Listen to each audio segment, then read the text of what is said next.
Doing my job in fixing windows and doors, I get to go to a lot of homes that have personal home theaters. And I happen to be a fan of home theaters, and I have a good friend here, James. This is his theater, and I thought I would share this with you. Thank you for letting me into your house, James. Why don't you tell me about your theater here? Thanks, Paul, for coming by. So this is my personal home theater.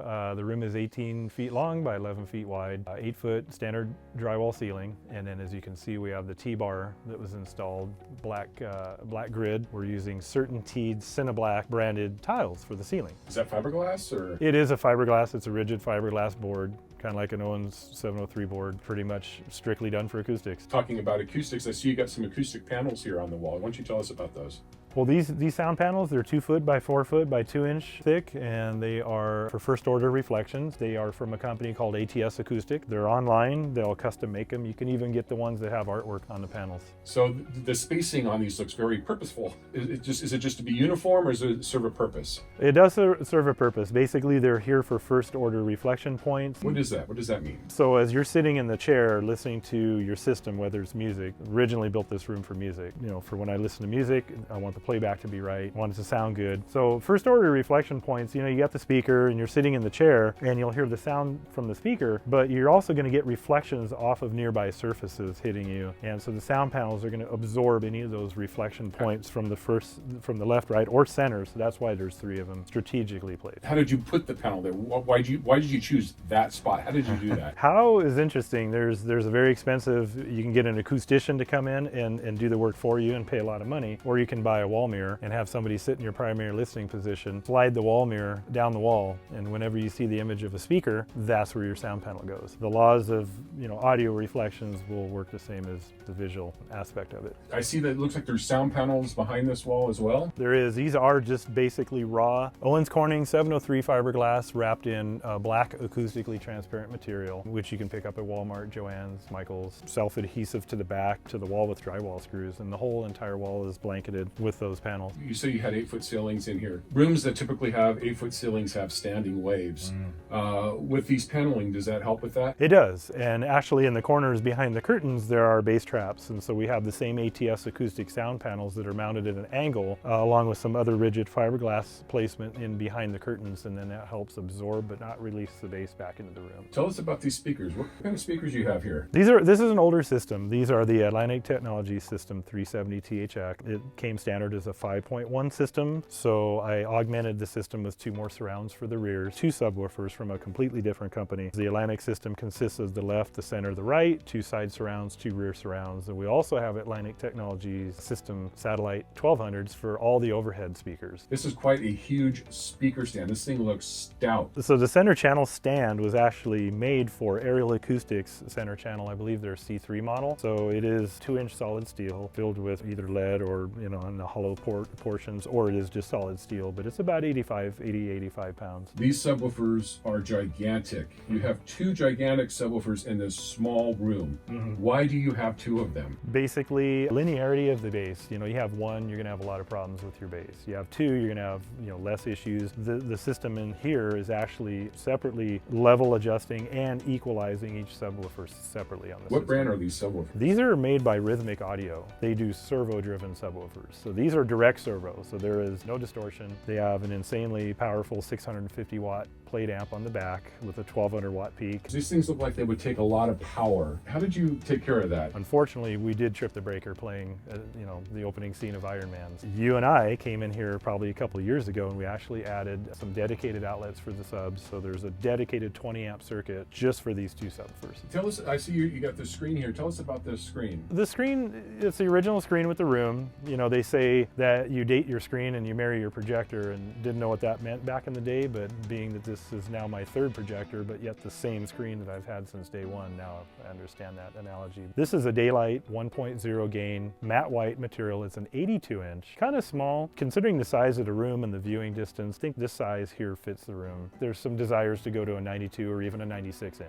but I think anything bigger, we'd be having some line of sight issues. Let's see what's behind the screen. Yeah, so we can actually retract the screen. There is was a window that came with the house. In tract homes, each bedroom has to have a window. So we just basically made the same type of sound material that's on the walls, the 703 board, and made a plug-in essentially for the window. So I can easily just pull this picture down, pull the sound panel out, gain access to the window. And it also is nice because for music listening, I will frequently raise the screen up to get a little bit more absorption in the room, just make it sound a little bit warmer.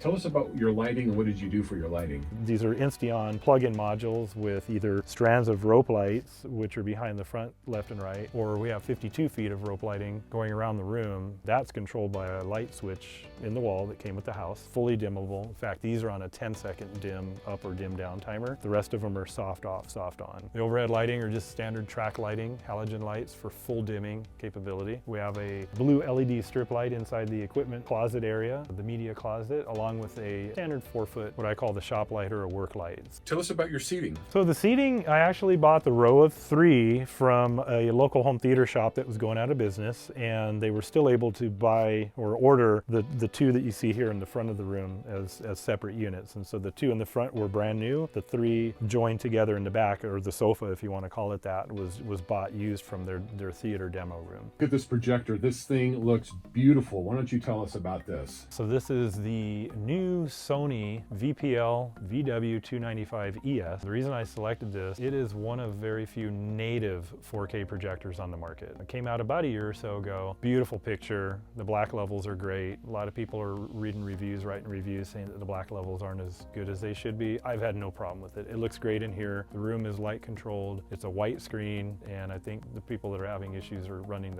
the gray screens, but that's just my opinion. So did you have to run some kind of special cabling for this? I did. In order to run 4K HDR with either Dolby Vision or HDR10, at the distances from the rack, it doesn't look like much, but it's about a 40-foot HDMI cable run from the back of the Marantz preamp all the way properly ran up to the projector. So I'm running I believe it's a Rui Pro 40-foot fiber optic HDMI cable. You can find them on Amazon, but having a fiber optic HDMI cable, you can run it 100 feet and you'll still have the full bandwidth that you need for true 4K presentation. So I'm looking at the back here. Are those called height speakers? What are those? They are height speakers. For Dolby Atmos, the spec calls for ceiling mounted speakers. Unfortunately in this room, because the T-bar ceiling is only about 2 inches, 3 inches below the original drywall, to try to cut in a conventional ceiling speaker and not end up partially in the attic space above and having insulation issues and sealing that space, it's just a lot easier to do height speakers. You can still achieve the Atmos sound. My big thing too is I'm not only running Dolby Atmos here, I've got DTS:X, which requires height speakers, not ceiling speakers, and RO3D, which requires height,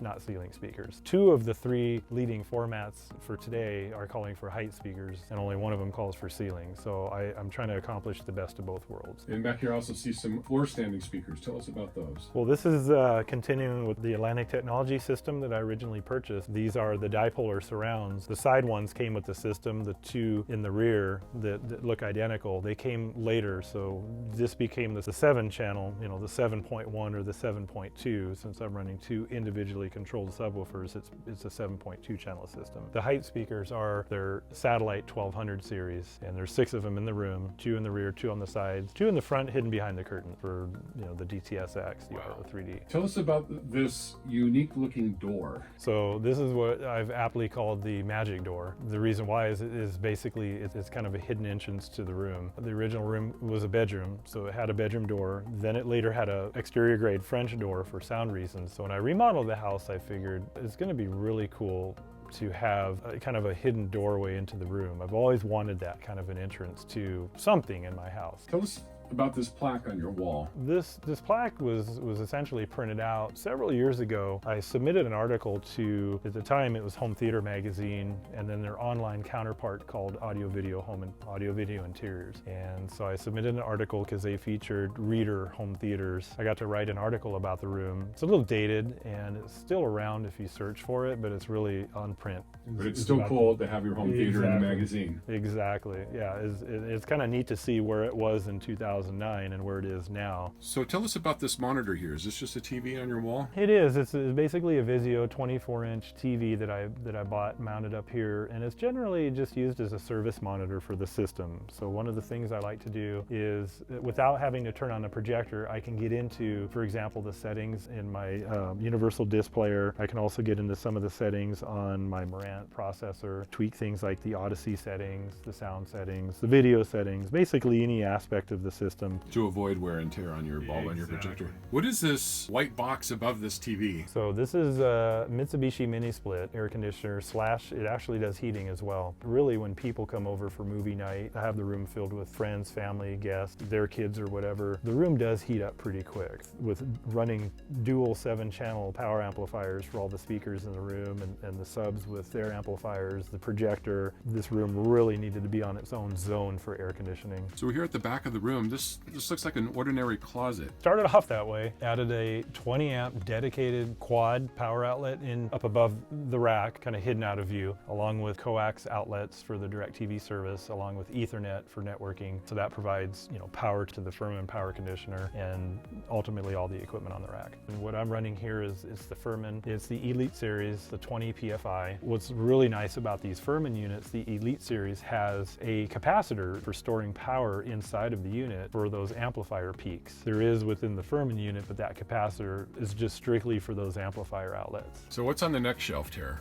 So the next shelf it's a DirecTV DVR system. Currently it's a 1080p system, but I'm looking to upgrade that one to a 4K as well. So yeah, moving down the shelf from left to right, we've got a simple network switch. It's a gigabit switch for all the equipment in the rack. We have an Apple TV 4K, and then over here we have the Project Phonobox S2 Ultra for my turntable. The main source component in the system is the Pioneer Elite UDP LX500. It is a universal disc player, one of the only few on the market right now, and the reason why I chose this one is it's one of the only few players left that, since Oppo exited the market a few years ago with disc players, really this is the only kind of true replacement that still plays DVD audio and SACD discs. Moving down the rack, we talked about the turntable, so this is a Technics, it's an SL1210 30th anniversary Grandmaster edition. So bought this at Guitar Center several years ago. I actually have it fitted with a Denon, the MK301 Series 2 moving coil cartridge.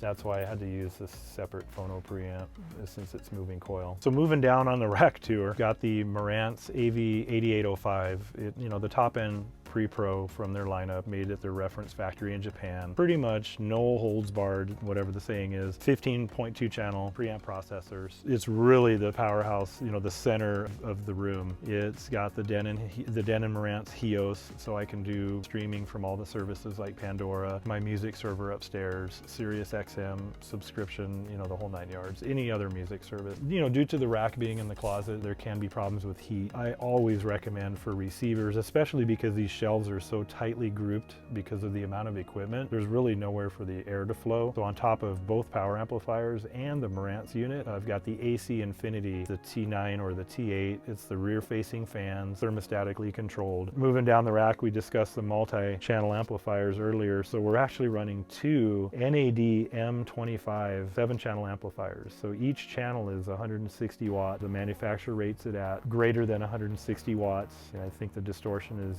0.01% or 0.03%, fully driven, full bandwidth. So we're running 14 channels essentially of 160 watts. I think there's just one spare channel not being used on the top amplifier. These amplifiers look heavy. These things look huge. They are. They're about 96 pounds apiece. Wow. So if we were to add up all the weight on this rack, which by the way, you designed this rack several years ago, and it just continues to do what it's supposed to do, and that's just basically hold equipment with industrial strength, and it doesn't fall apart. There's no moving parts, there's no pieces to replace. It's all 6-foot all-thread, 3/4 inch all-thread rods. And each shelf is 1-inch MDF, routed, cut down, painted flat black. It's a nice, simple design, but I love the industrial look of it. Tell us about the cabling. Is it a special cabling? Is it that infamous monster cable stuff? No, the monster cable was great great back in its day, but really, if you invest 10% in your cabling for your system, you're doing pretty good. There's a lot of snake oil out there that you've got to run insanely expensive cables and specially dipped metals, all that other good stuff. But in the end, I'm running the Monoprice Onyx series RCA cables for the subwoofers to the front of the room, any of my analog cables for the turntable. The Apple TV also has the same HDMI cable presentation. The network switch is just using standard Ethernet cables that you can buy from any Best Buy. Or How do you control all of this? What do you use as a remote control? Is it one of those universal remotes that I see? It is. This remote is made by this company aptly called Universal Remote Control. We call them URC, and this is the URC MX980. I love it because it's got hard buttons on it, not a touch screen, so there's no delays with the functions. I use the CCP program, which is called Complete Control. Program it on the PC. Earlier today, when we were talking, you saw me make a change on it for one of the DirecTV channels that had changed, and literally it took me 5 or 10 minutes to make the change and update it. Wow, look at all this media. Are those some custom-made media racks, or tell us about those? I would say they're sort of custom. Basically, I bought the CD rack from a company called Wayfair. It's an online furniture company. They sell everything you can imagine for your house. The CD rack incorporates the bulk of what you're looking at in front of you, and then off to the side of the closet, I bought, I think, 2 or 3 of their DVD racks, and I just simply, when I was assembling them, I just assembled them in a certain manner where I had vertical storage on the side of the closet, and then I added a couple unused sections to the top of the CD rack. And every shelf is infinitely adjustable, so I've got it organized with CDs kind of on the left section of the rack, and then all the Blu-rays, DVDs, and 4K video discs are on kind of the right sections that go up a little taller. Very nice.